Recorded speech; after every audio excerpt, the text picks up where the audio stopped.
తెలంగాణ భవన్లో మాజీ మంత్రి శ్రీనివాస్ గౌడ్ మాట్లాడుతున్నారు. లైవ్ లో చూద్దాం.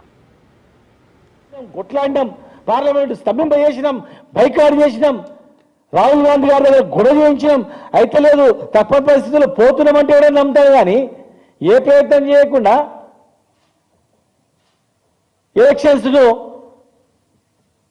డిక్లేర్ చేయడానికి ముందు అన్ని పథకాలు అమలు చేస్తున్నట్లు, ఇగో ఇండ్లు ఇస్తున్నాం, ఇగో రైతు బంధు వస్తుంది అని చెప్పడం అనేది అసెంబ్లీ ఎలక్షన్ కన్నా ముందు ఏవైతే చెప్పి ఎలక్షన్ల ముందు ఏదైతే చెప్పి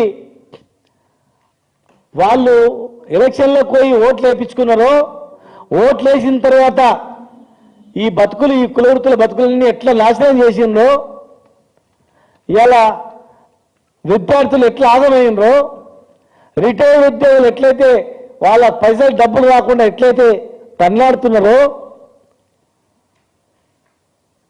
ఇలా వృత్తులన్నీ కూడా ఎట్లయితే నాశనం అయిపోయినాయో,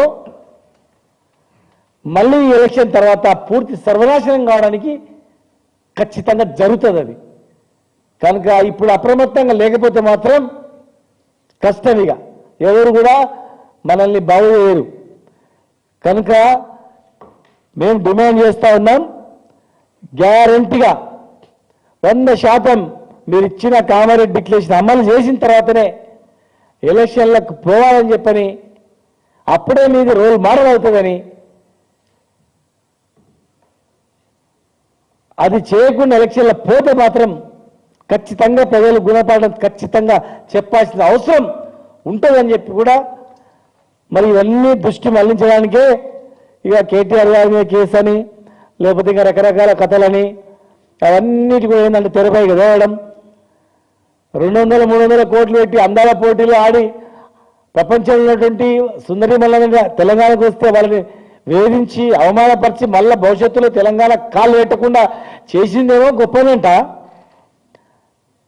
ప్రపంచ స్థాయిలో అంత పెద్ద గుర్తింపు తెచ్చి దాదాపు 700 కోట్ల రూపాయలు తెలంగాణకు లాభం వచ్చేటట్లు చేసినటువంటి కార్ రేసింగ్ ఏమో అవినీతి జరిగినట్లు, డైరెక్ట్ అకౌంట్లో డబ్బులు వేసిన పైసలు అకౌంట్లో డబ్బులు వేసి కంపెనీకి కార్ రేసింగ్ పెడితేనేమో ఇది చెడ్డ పనంట, అందాల పోటీలు పెట్టి వాళ్ళు అవమానపరుస్తారేమో గొప్ప పనంట.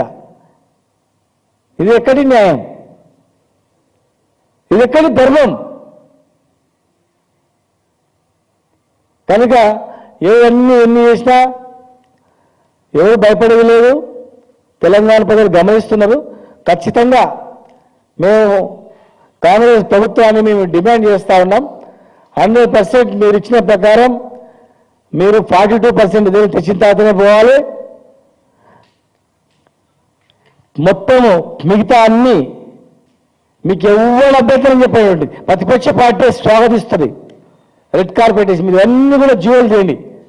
సప్లా నుంచి మొదలుకుంటే బీసీఏ గ్రూప్ నుంచి పెట్టడం మొదలుకుంటే అన్ని కులాలకు ఇచ్చినట్టు హామీలు అన్ని మొదలుకుంటే అన్ని జీవోలు ఇష్యూ చేస్తూ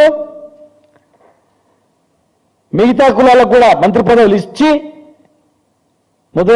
యాదవులకు, మున్నూరు కాపులకు, ఎంబీసీలకు కూడా మంత్రి పదవులు ఇచ్చి, కార్పొరేషన్లో చైర్మన్లు కూడా వాళ్ళకు స్థానం ఇచ్చి 45% మీరు ఇచ్చిన ప్రకారం ఇచ్చి అన్ని జీవోలు ఇచ్చి ఇక అన్ని చేసినాం.